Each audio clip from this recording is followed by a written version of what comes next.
الحمد لله وكفى وسلام على عباده الذين اصطفى أما بعد. ډېر معززو او ډېر درنو علماء کرام او طلبه اعزام،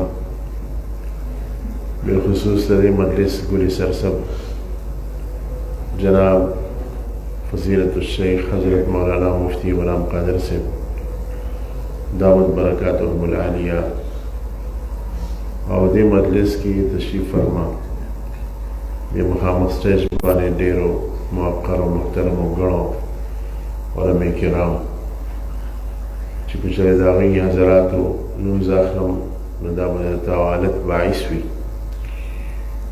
نو د هغې نه رمز نظر کوم او اصلي مطلب ته راځم. کومه مناقشه چې د عدة المفتي کتاب وشوه ماشاءالله ډېره اعلی وه، زمونږ مناقش صاحب دعوت برکاتهم ښایسته نکتې زمونږ په دې محققینو اوچتې کړئ او بیا جناب حضرت مفتی صاحب په دې بعضې اشکالات وکړه، نو زمونږ د محققینو حضراتو ډېر برپور خوندور او ښکلي جوابونه ورکړه او په کوم ځای کې چې د دې نه تسامح شوی وه دا یې تسلیمه کړه چې موږ به مخکې د دې اصلاح وکړو. دا ډېره غټه خبره ده، خپله خبره تسلیمول او د هغې اصلاح نیت کول دا ډېره غټه خبره ده او دا چل موږ له زده کول پکار دي. او زه به دوی له په دې حوالې سره ډاډ ورکړم چې په دنیا کې د ټولو نه اسان کار اعتراض کول دي او د ټولو نه ګران کار د هغې یو خوندور جواب ورکول دي.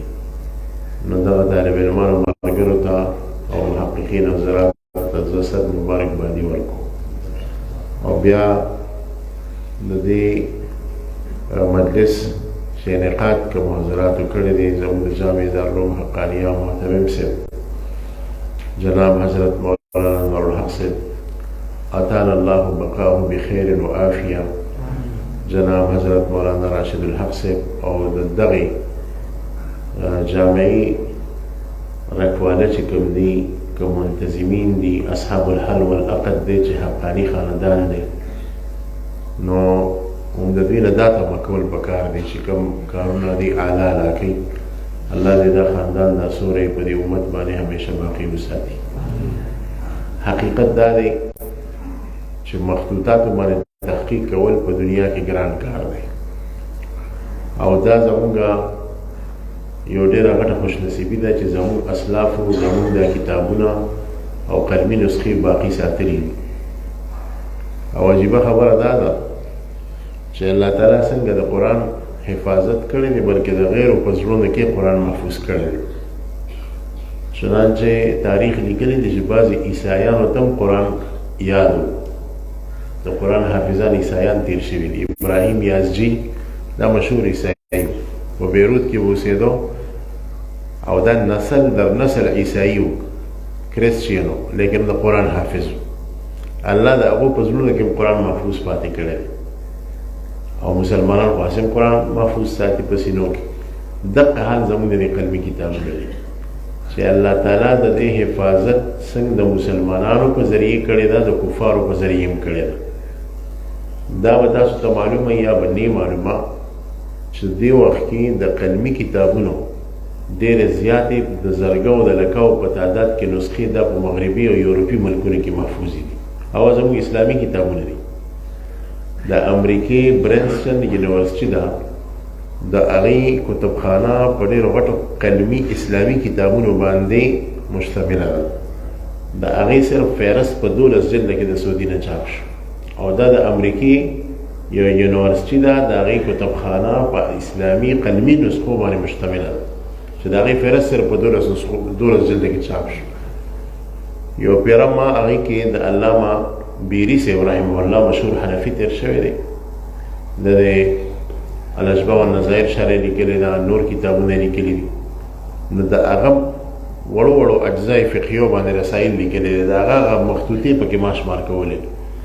تاسو په خدای یقین وکړئ یو کم 50 مخطوطې ما شمار کړلې چې دا په امریکا کې پرتې دي، د هغو په لاسو کې دي او دا هلته محفوظې پرتې دي. زمونږ کله محققین دې غواړي لکه تاسو څنګه نسخې راغوښتې دي څه د مصر نه هم راوښتي دي، څه د ترکي نه کوم. هلته تاسو په ایمیل وکړئ او هغې ته پته ولګي چې واقعي دا سړی په تحقیق کوي، نو هغې به تا ته راولېږي او شرط به دا ولګي چې زموږ ذکر به کوې چې دا موږ د امریکې نه دا نسخه اخیستې ده. دغه رنګې جرمني کې بون جرمني کې ډېرې غټې اسلامي کتابونه پراته دي، مخطوطې پرتې دي. دغه رنګې په اټلي کې ډېرې غټې مخطوطې اسلامي پرتې دي. دغه رنګې په سپین کې ډېرې مخطوطې پرتې دي. الله پاک زموږ د مخطوطو حفاظت د هغو په هغه منځ مسخلاګانو کې کوي. عجیبه خبره دا ده چې هغو د دې کتابونو سره زبردست عشق دی. د زرګاو مستشرقینو او د زرګاو انګریزانو د کور چوله چې بلیږي هغه زموږ د اسلافو د کتابونو په تحقیق باندې بلیږي. د امام غزالي صاحب ډېر کتابونو باندې انګریزانو تحقیق کړی او د هغې د کور چوله پې بله شوې ده. د امام رازي صاحب د ډېرو کتابونو تحقیق هغو کړی دی، د هغې د کور چوله پې څه دی بله شوې ده او غټې غټې عهدې حاصلې کړي دي. او دغه رنګې زموږ د ډېرو فقهاو په کتابونو تحقیقات کړي دي. او عجیبه خبره دا ده چې موږ د دې څیزه قدر ونه کړو. یعنې دا قسمه تحقیقات په عرب دنیا کې ډېر زیات متعارف دي، زموږ علاقو کې دا نشته. دا اوس تاسو ته به یو ناشنا کار ښکاري طالبانو ته، خو هلته دا ډېر عام دی. الحمدلله ډېره توجه ده اوس. الله دې کړي چې دغه شان اوس توجه دې طرف ته اوس راشي زموږ په دې علاقو کې. عجیبه خبره دا ده چې موږ د دې خپلو قلمي کتابونو حفاظت ونه کو، قدر ونه کو، نو دا زموږ د ټولې هلته لاړې او اکثر زموږ د پټې کړي دي. د دې فلسطین یو محقق دی خالد کلاب، دغه نوم دی خالد کلاب، مشهور محقق دی. هغه وایي چې تر 1948 پورې صرف په فلسطین کې، فلسطین وړوکی ملک دی، وړوکی علاقه ده، په دې کې 50,000 قلمي کتابونه 50,000 قلمي کتابونه پکې. 1948 کې چې کله جزوي طریقې سره هغو دا فلسطین فتح کو یهودو، نو د دې نه مخطوطې پټول شروع کړې. او په 1967 کې د دغې فلسطین په هغه مخطوطاتو کې دې وخت کې په 50,000 قلمي کتابونو کې الی یومنا هذا صرف 8,000 قلمي کتابونه پاتې دي. یعنې دا 42,000 کتابونه چې دي، 42,000 قلمي کتابونه چې دا یهودو پټې کړې، د هغه ځای نه وړې خپل ځایونو ته، علاقو ته، اسرائیل ته، او سی امریکې ته ورکړې، سی جرمني ته ورکړې، او هغه ځای کې د خپلو مکتبو زینت جوړ کړو. هغو زموږ د کتابونو له دومره غټ اهمیت ورکړي چې کله دوسری جنگ عظیم او پهلی جنگ عظیم، نو په هغوی کې ډېرې زیاتې قلمي کتابونه زموږ په جرمني کې اسلامي کتابونه او نور. نو هټلر دا وویل چې هسې نه چې زموږ دا مخالفین په دې مکتبو باندې بمباري وکړي او دلته ډېره غټه قلمي ذخیره پرته ده، نو هغه قلمي کتابونه هټلر راواغسته او کلو ته یې ولېږل، ځکه په کلو باندې بمباري نه کېږي، یا همیشه چې مخالف بمبار کړي نو په ښار کوي چې ښار دړې وړي کړي. نا قلمي کتابونه چې کلو ته ولېږل او په وړو وړو کورونو کې هغه محفوظ کړو د حکومت د طرف نه، چې کله جنګ ختم شو نو هغه یې واپس دې ښار ته راوغوښتې او نن هم هغه په هغه ښار کې، د بون په ښار کې او د جرمني په نورو ښارونو کې چې کوم دی هغه موجود دی او د هغې فهرست یې شایع شوي. د قلمي کتابونو اهمیت تاسو د دې اندازه ولګوئ چې امریکې کله په ویتنام باندې حمله وکړه، ویتنام یې تس نس کو، په هغې کې بیا ناکامه واپس شوه، څنګه چې الله تعالی په افغانستان کې ناکامه کړه، ویتنام کې هم دې ذلیله شوي. نو په ویتنام کې دوی چې کوم څیزونه غلا کړي په هغې کې د ویتنام قلمي ورثه چې وه هغه هم دوی پټ کړی وه. ستاسو توجه ده که قلمي ورثه چې وه، قلمي کتابونه هم چې دی هغه دوی پټ کړي وه. نو هغه تمام قلمي کتابونه چې کله د ویتنام نه دوی پټ کړو، نو څو موده مخکې د فرانس وزیر اعظم ویتنام ته تللو، د فرانس وزیر اعظم ویتنام ته تللو، نو ویتنام والا ورته یو خط ولیکو د فرانس وزیر اعظم ته چې ستا په ملک کې زموږ یو قلمي کتاب پروت دی، نو که تاسو دلته راځئ دا موږ له ځان سره راوړو نو ډېر غټ احسان به په موږ باندې وکړي. نو د فرانس وزیر اعظم چې د هغې مخطوطې تحقیق وکړو، واقعي په پیرس کې په یو مکتبه کې د ویتنام هغه کتاب پروت و. د هغو ته یې وویل چې د مکتبې قیم ته یې وویل، محافظ ته چې یاره زه وزیر اعظم یم د فرانس او زه ستا نه د مخطوطه غواړم او زه په تحفه کې ورکوم ویتنام نه. نو د هغه مکتبې محافظ به د دو ټوک الفاظو کې وویل چې دا خو زه داسې نه درکوم، په دې خو به زه ډېرې غټې پیسې اخلم. هغه ورته یې لکه الله بنده، زه د ملک وزیر اعظم زه په تحفه کې ورکوم، نه دا نه کېږي، ستا په دې باندې دا خبره نه چلېږي. چنانچه مومانګه په لکو ډالر یې واغستې د وزیر اعظم نه وزیر اعظم هغه مخطوطه راواغسته چې کله دې په سفر باندې تو نو د ویتنام دپاره په تحفه کې هغه خپله مخطوطه ولویله او هغې وایي چې دا زموږ دپاره ډېر غټ اهمیت لري.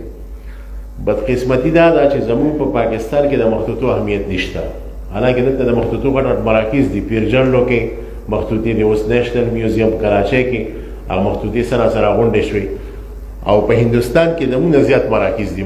هندوستان کې رضا رامپور لایبرري ده، د پټنه لایبرري ده، نورې لایبرري دي چې دې کې ډېر په زرګاو قلمي کتابونه پراته دي، په زرګاو قلمي کتابونه.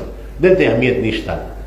یو لطیفه به ستاسو په خدمت کې ذکر کوم چې د دې ځای خلک د مخطوطونو او د سرکاري خلک خاص کر د دې څیز نه دونه لرې دي چې یو پیره د پاکستان وزیر اوقاف او د هندوستان وزیر اوقاف ملاقات کو، خیر سګالۍ ملاقات.